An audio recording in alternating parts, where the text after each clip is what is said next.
10 reason na dapat tandaan sa tuwing hindi kayo magkaayos ng partner mo.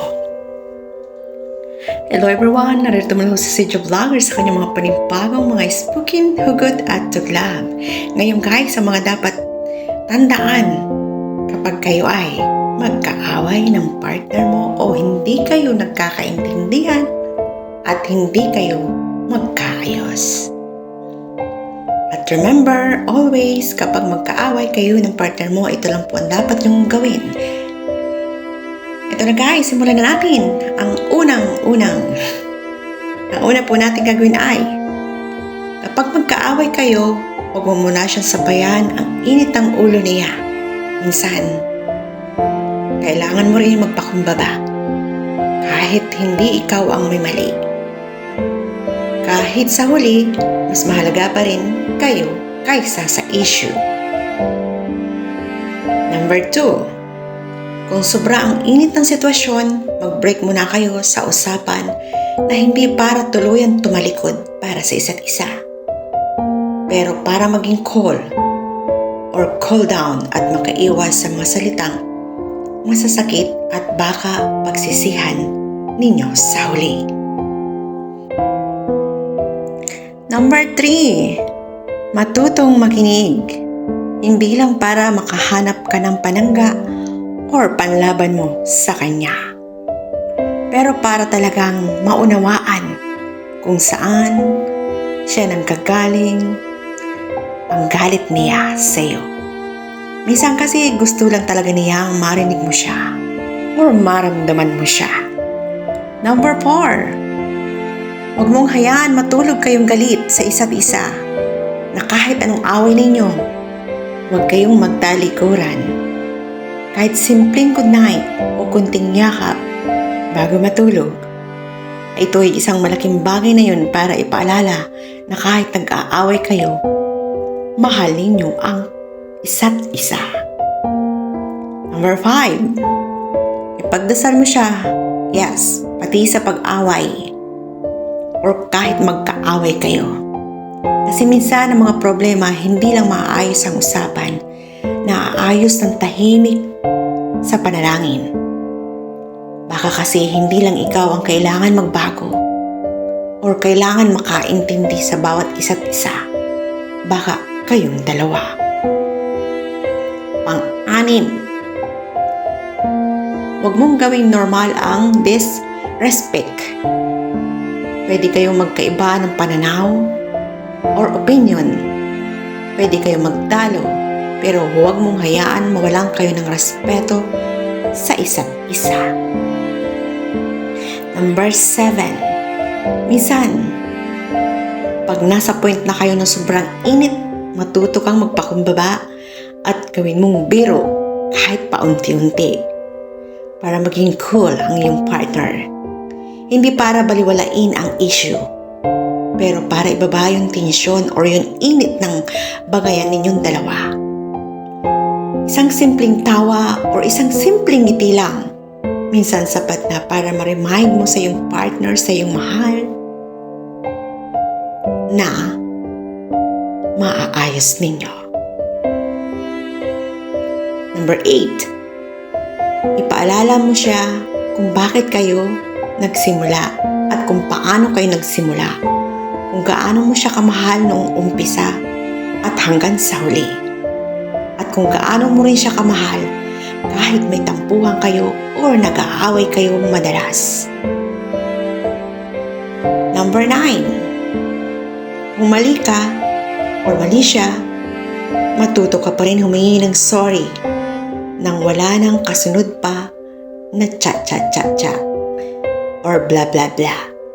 Minsan yun lang ang hinihintay ng bawat isa. Yung makita niyang kaya mong isang tabi ang pride mo, kaya mong ibaba para sa kanya. Number 10, higit sa lahat, pagkatapos ng lahat ng away, lahat ng tampuhan at bangayan, piliin mo pa rin siya. Kasi kung ang bawat away gusto mo nang sumuko or gusto mo nang i-give up, paano niyo aabutin ang panghabang buhay or ang o ang panghabang buhay na pagmamahalan ninyo. Pero, worth it siya kung kayo pa rin hanggang sa dulo. Ay naku guys, ang ganda ng topic natin, right?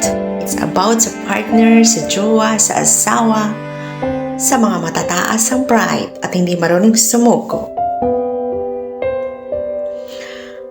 Alam niyo po minsan guys, na kahit gaano natin gustong magbangayan o gusto natin mag-away, gusto natin maglaban o ilabas natin lahat ng galit natin, sometimes we need huwag nating sabayan ang init ng bawat isa't isa dahil habang sinasabayan natin siya, mas lalong sasabog. At kapag kayo nagkasabay, parang isang bulkan na puputok. Minsan kailangan po natin ibabaan natin ang pride na kahit minsan alam natin na hindi tayo ang may kasalanan o nagkahagawa ng pagkakamali. Misunderstanding lang, right? Kailangan po natin ibaba at matuto tayong mag-sorry para kahit papaano bumaba ang bawat tensyon na nararamdaman natin. Hindi mo kailangan lahat ng oras ay makipagsabayan ka o makipag-agawan ka sa bawat atensyon ng pinag-aawayan ninyo. Mahirap po kasi yung nasasabay nyo ang isa't isa at hindi kayo magkakaunawaan, hindi kayo magkakaintindihan, hindi kayo magkakarinigan kasi yung tension nyo sa bawat isa't isa nandyan. Yung lahat na nararamdaman yung inis, galit, at hindi pagkakaintindi at umiiral ang pride, talagang sasabog kayo. Pero what if isa sa inyo ang bababa? Make sure na bababa kayo ang tension nyo sa bawat isa't isa. At sa konting minuto, oras na hindi kayo magkibuan, marirealize ng isa, tama ba yung ginawa ko? Na kahit alam niya sa sarili niya, minsan mali siya or siya, hindi ko nagkakamali, marirealize niya ho yan. At hihingi siya ng sorry sa iyo. Tandaan niyo po yan. Minsan naman po, yung pride ng isa, doon tayo nagiging mahirap ibaba or mahirap bumaba. Kaya nangyayari pong ganyan. Yung ego ng bawat isa, doon tayo nasasaktan. Doon tayo sumasabog, doon tayo nagkahaganito. Pero masasabi ko lang po sa inyo, kapag nasa time na po kayo ng ganyan na pareho na kayo nag-iinit, maligo muna po kayo. Char! Tama ho, para bumaba ang tension ng bawat isa sa inyo. Joke lang po. Hindi po. Ang ma-advise ko lang po sa inyo, magbigayan po tayo na kahit anong away, kahit anong tension na nagmamagitan sa inyo, matuto po tayong bumaba para hindi tayo parehong masaktan kasi ang galit at ang puot na mamahay sa dibdib natin, hindi na tayo minsan nakakaisip ng tama at mali. Kaya may dumarating or nakakarating tayo sa punto na minsan may sinasaktan na on the physical. Di ko ba guys? Totoo? Huwag nyo na pong hayaan makarating sa ganyan. Dahil po, yan ang di magandang simula sa isang relasyon na magkakasakitan kayo not on the physical. Di ko guys? May konting share lang po ako kasi ako po ay naranasan ko na rin ganyan. Ako po talaga ay may pagkamaldita ako dahil ugali ko po. Pag alam kong tama ako, tama ako. Ipinaglalaban ko kung anong nararamdaman ko at pinaglalaban ko kung anong gusto ko. At ipinaglalaban ko na tama ako. Hanggang sa dumating na lagi kami or siguro nga talagang hindi kami compatible ng ex ko dati. Away dito, away dun. Kasi pag alam kong mali, mali para sa akin. At saka may nangyayari na ako, nasasaktan ako on physical ng ex ko. Hindi naman ako nakakaya kasi marami pong nakaka-relate ng ganito. Ako po yung naranasan kung masaktan ako ng physical ng aking ex-husband. Actually ho kasi may mga something po kasi na or napaka hindi maganda. Basta share ko lang po, kapag nandun na kayo sa point na nagkakainitan na kayo, iwas or lumabas kayo or huwag na kayo sumagot para hindi na kayo nagkakabangayan or nagkakasakitan. Kasi ako naman sa situation ko kasi not only for like this na may pinag-aawayan kami dahil sa mga bagay-bagay. Dahil na kahit anong gawin ko or or anong gawin ko ipaliwanag o pagkakataon na ibigay, hindi niya magawa para sa sarili niya. Kaya, I give up. Kasi dumating na rin sa point na parating niya na akong nasasaktan ng physical. Kaya nakipaghiwalay na rin ako sa kanya. Konting share ko lang po yun. Pero ang topic po natin is not for me. It's about for the 10 sign para hindi kayo magsagupaan ng inyong minamahal or ang inyong karelasyon. Kapag nasa point na po tayo ng ganyan na ay lumabas ka ng bahay, magpalamig ka, magpahangin, then bumalik ka sa bahay ninyo, kung nagkita kayo, say sorry. At pareho na kayong malamig sa situation na yun. At doon ho, pwede nyo na akong pag-usapan kung ano ang dapat yung gawin.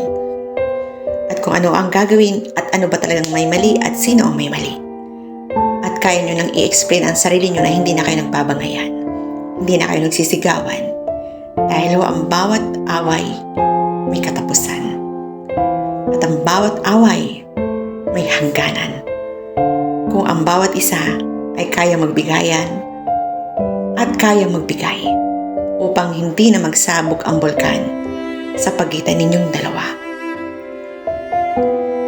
Paano guys? Hanggang dito na lamang ang aking topic at marami pong salamat. Basta tandaan nyo po parati, magpalamig at gawin. Aral ang mga nangyayari at tingnan kung tama pa ba ang ginagawa or ginagawa at matuto tayo mag-sorry. May mali man tayo o wala para sa taong minamahal natin. Di ba guys? O paano guys? Hanggang dito na lamang ang aking topic. Sana may maunawaan kayo at maintindihan sa topic po natin ang 10 sign para sa mga taong nag-aaway para hindi magsabog. God bless po sa inyong lahat. Bye! I love you guys!